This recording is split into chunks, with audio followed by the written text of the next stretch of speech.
বছৰ বালক তুমি ইয়াত অকলে অকলে কি কৰিছা দেৱ মই হিৰণ্যকশিপুৰৰ পুত্ৰ নাম মোৰ প্ৰহ্লাদ বাৰু আপুনি কোন আপোনাৰ এই মুখৰ সুন্দৰ গীতবিলাক মোৰ ইমান ভাল লাগে মোকো বাৰু এনে গীত গাবলৈ শিকাবনে দেৱ বৎস প্ৰহ্লাদ মই হলো দেখে দেখে ভ্ৰমি ফুৰা সন্ন্যাসী ফকীৰ যাৰ পিন্ধিবলৈ বস্ত্ৰ নাই খাবলৈ এমুঠি অন্ন নাই তেনে লোকেহে হৰি কীৰ্তন কৰি ভাল পায় তাতে তুমি হলা দৈত্যৰাজ হিৰণ্যকশিপুৰৰ পুত্ৰ তোমাৰ হৰি নামৰ আৱশ্যক নাই ৰজাৰ পুত্ৰ হলে হৰিনাম গাব নাপায় বুলি আপোনাকনো কোনে ক'লে দেৱ বৎস প্ৰহ্লাদ ৰজাৰ ল'ৰা হলেও হৰিনাম ল'ব পাৰে সঁচা কিন্তু তোমাৰ পিতৃয়ে এই কথা মানি নলয় নহয় কিন্তু তে হৰিনাম শুনিলেই ক্ৰোধত উন্মাদ হৈ পৰে দেৱ আপুনি মোৰ পিতৃক ঈশ্বৰৰ মহাশত্ৰু বুলি ভাবিছে কিয় তেওঁকো জানো একেজন ঈশ্বৰেই সৃজন কৰা নাই নাৰায়ণ বৎস প্ৰহ্লাদ তেওঁকো একেজন ঈশ্বৰেই সৃজন কৰিছে কিন্তু তোমাৰ পিতৃ এই কথা মানি নলয় নহয় দেৱ আপুনি এইবোৰ কথা চিন্তা কৰিব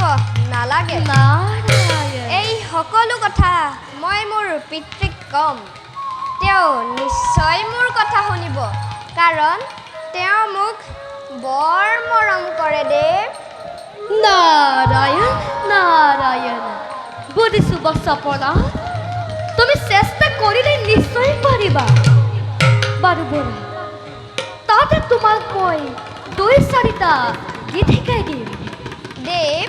বাৰু মোৰ আইক আপুনি চিনি পায়নে এই কথা কিয় সুধিলা বৎস প্ৰহ্লাদ দেৱ কাৰণ যেতিয়া মই মাতৃৰ গৰ্ভত আছিলোঁ তেতিয়া আপোনাৰ এই সুন্দৰ গীত মাত আৰু বিনৰ জমকাৰ যেন শুনিছিল নাৰায়ণ বৎস প্ৰহ্লাদ মই হলো দেখে দেখে ভ্ৰমি ফুৰা সন্ন্যাসী ফকীৰ ক'ৰবাত হয়তো শুনিবও পাৰা ব'লা আমি এতিয়া সময় নষ্ট নকৰি হৰিৰ শ্ৰৱণ কীৰ্তন তোমাক শিকাই দিম বৎস প্ৰহ্লাদ দেৱ বহা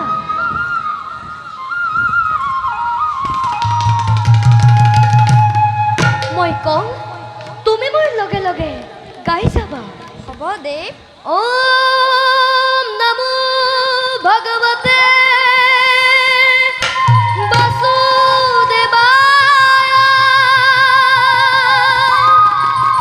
ওম নমো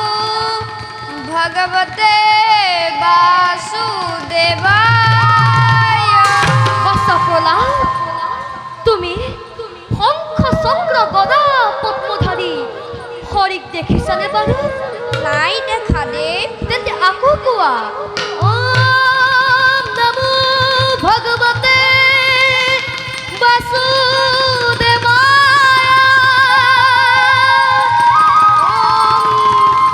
ওম নমো ভগৱতে বাসুদেৱায় বৎস প্ৰহ্লাদ দেখিছানে বাৰু দেৱ চিলিমিলিকৈ দেখিছোঁ দেৱ তেন্তে আকৌ কোৱা ওম নমো ভগৱতে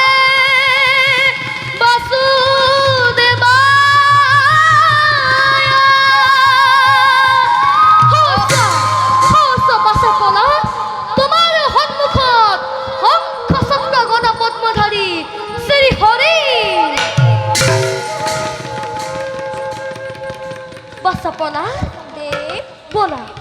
এতিয়া তোমাক মই হৰিৰ শ্ৰৱণ কীৰ্তন শিকাই দিম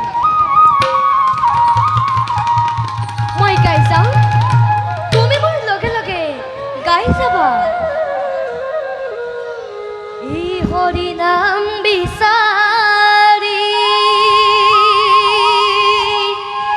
খালো হাবাথুৰি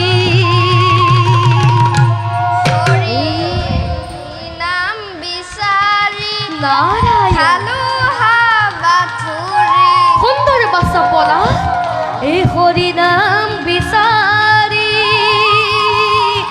খালো হাবাথুৰি হৰি নাম বিচাৰি খালো হাবাথুৰি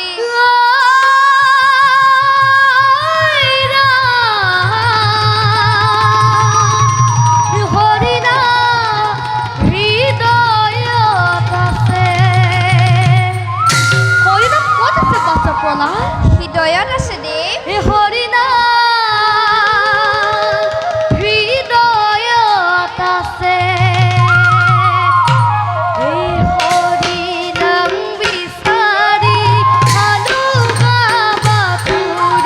গোবিন্দ গোবিন্দ গোবিন্দ গোবিন্দ